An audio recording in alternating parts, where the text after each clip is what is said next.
我们这一次那个圆山文化之旅呢，就是我们的这个圆山的导览，我们是从9月1号开始，就是正式对外，就是提供给所有有兴趣的民众都可以来跟我们做一个预约的报名。那我们目前的规划呢，每一天会有6个场次，可以来做这样子的一个报名的预约。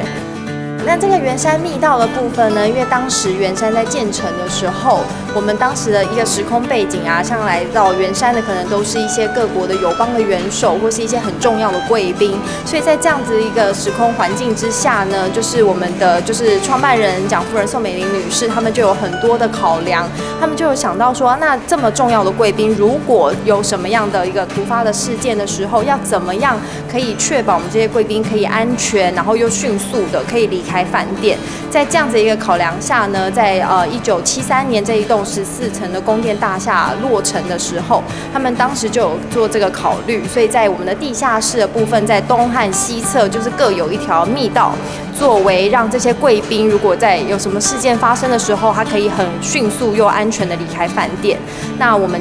这一次开放的呢是我们的西侧的密道，因为西侧的密道它除了有就是